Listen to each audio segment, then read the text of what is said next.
जगदानन्दकन्दाय प्रणतार्तिहराय च नीलाचलनिवासाय जगन्नाथाय ते नमः। नीलाद्रौ शङ्खमध्ये शतदलकमले रत्नसिंहासनस्थं सर्वालङ्कारयुक्तं नवघनरुचिरं संयुतं व्याघ्रजेनं भद्रायां वामभागे रथचरणयुतं ब्रह्मरुद्रेन्द्रवन्द्यं वेदानां सारमीशं स्वजनपरिवृतं ब्रह्मदार स्मरामि। जय जगन्नाथ, राधे राधे।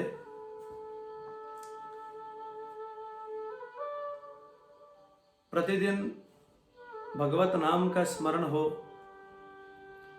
प्रतिदिन अपने इष्ट के प्रति निवेदित भाव हो, प्रतिदिन पूजनीय गुरुदेव प्रति समर्पित भाव हो। इस भाव को लेकर के मैं आज सभी को प्रणाम निवेदन करता हूं। आज एक विषय पर मन में सेवा करने की इच्छा हुई। नाम स्मरण और नाम स्मरण से जीवन के सारे विकारों का किस प्रकार त्याग करना, इस भाव को लेकर के आज प्रातः ही मुझे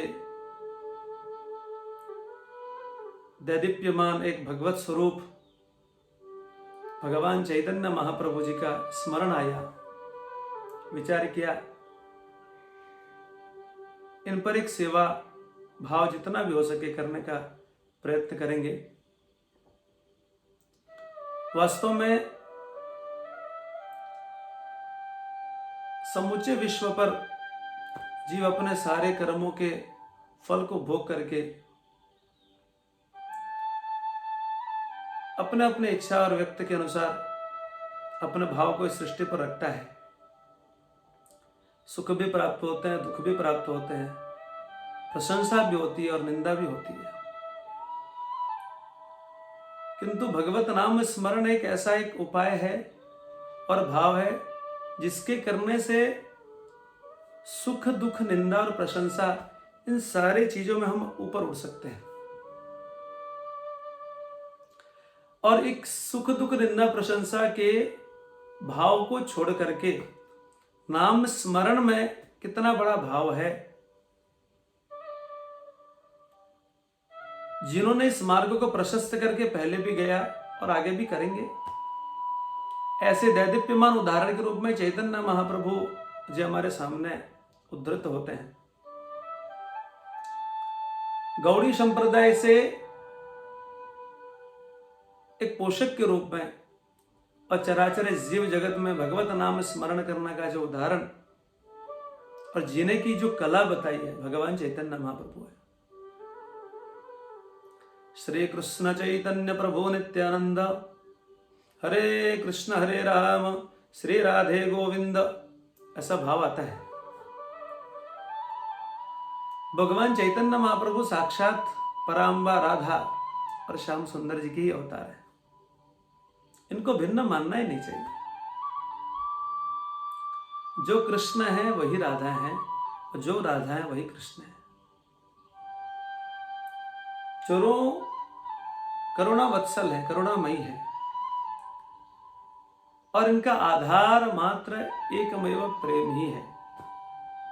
और इस प्रेम जगत में साक्षात भगवान चैतन्य महाप्रभु ने समाज को प्रेम दिया, भाव दिया, भक्ति दिया, वैराग्य दिया और पूरे समाज के अंदर में जाकर के लोगों को नाम स्मरण कराते, नाम की व्याख्यान करते, नाम की प्रतिमूर्ति के रूप में भगवान कृष्ण की आराधना करते और एक समाज सुधार के रूप में भी उनका एक बहुत बड़ा कार्य इस जगत में रहा। पूरे दैदीप्यमान जीवन को जीते हुए उन्होंने अपना जीवन समाज को समर्पित किया। उनके पिताजी श्री जगन्नाथ मिश्र जी और मां शची बहुत प्रेम करते थे। इनका जन्म नीम पेड़ के नीचे हुआ, इसलिए बड़े प्रेम से उनके पिताजी उनको नीमाई कहते थे। जन्म से ही सारे अंग उनके गौर थे, अर्थात श्वेत थे, इसलिए उनका नाम गौरंग महाप्रभु भी पड़ा। तो प्रेम से लोग गौर महाप्रभु, गौरांग, गौर सुंदर, शचीनंदन, इस भाव को लेकर के वो उनको बुलाते थे। तो एक भाव आता है ना कि जब जन्म लेता है बच्चा तो उसमें एक अद्भुत गुण प्रारंभिक रूप से परिलक्षित होता है,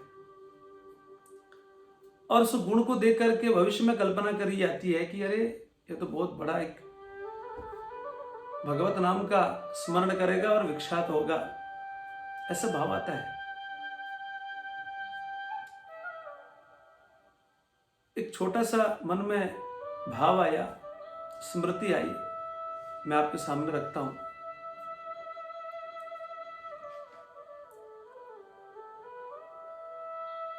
जब युवावस्था पर चैतन्य महाप्रभु जी पहुंचे तो भगवान जगन्नाथ जी के प्रति उनका असीम प्रेम था। कैसे करके उनको जगन्नाथ जी मिल जाए, इस भाव को लेकर के वो हमेशा रहते थे।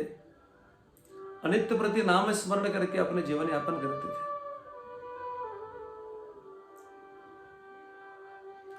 श्रीपाद गुरु जी से दीक्षा उन्होंने प्राप्त करी और इस समाज के लिए अपने जीवन का सर्वस्व देने का एक भाव उनके मन में आया, और पूरे समाज पर भगवत नाम का संकीर्तन हो, उनका नाम स्मरण हो, एकमेव यही ध्येय था। तो उनके हृदय पर पहले उस सत्ता के प्रति श्रद्धा भाव था, लेकिन वो श्रद्धा भाव बढ़ बढ़ करके इतना तीव्रता से बढ़ा कि श्रद्धा भाव जो है भक्ति के रूप में एक परिवर्तित हुई, और केवल एकमेव भगवान जगन्नाथ जी से मिलना, इस भाव को लेकर के उनके मन में एक आकांक्षा रहती थी। समाज के बीच में जाते, भगवत नाम का स्मरण करते, उनकी चर्चा करके, उनकी बातें करते, नाम संकीर्तन करते, यही ही उनके जीवन का एक आधार था। प्रत्येक क्षेत्र में उन्होंने भगवान नाम का संकीर्तन करते करते करते करते करते करते श्री क्षेत्र पुरी में पहुंचे। जब तक कि वो पुरी तक पहुंचते तब तक उनके बहुत सारे अनुयायी और शिष्य वर्ग हो चुके थे,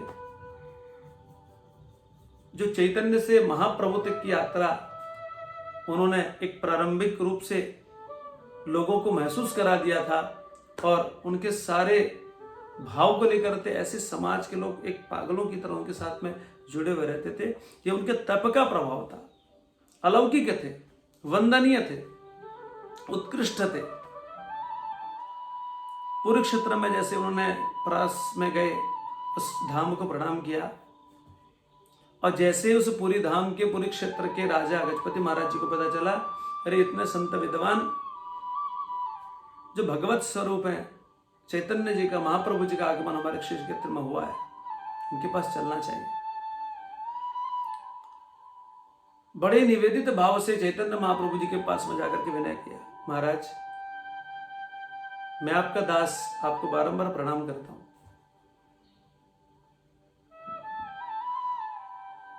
चैतन्य महाप्रभु जी की तो एक मनसा थी, भगवान जगन्नाथ। उस श्याम सुंदर ही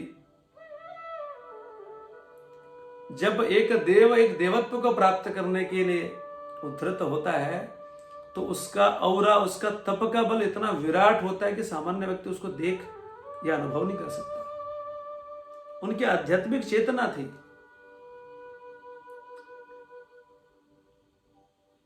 गजपति महाराज जी ने निवेदन किया, प्रभु जो कुछ भी आपको यहां पर आवश्यकता पड़ेगी आप इस दास को जरूर बताएंगे।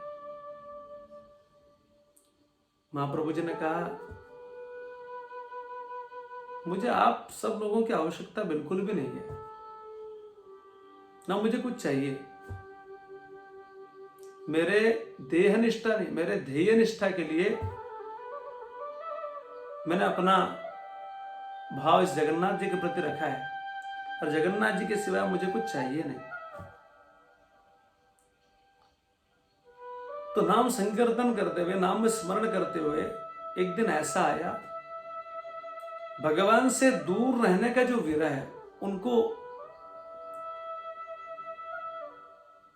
तकलीफ देने लगा कि उनको जगन्नाथ जी से मिलना है,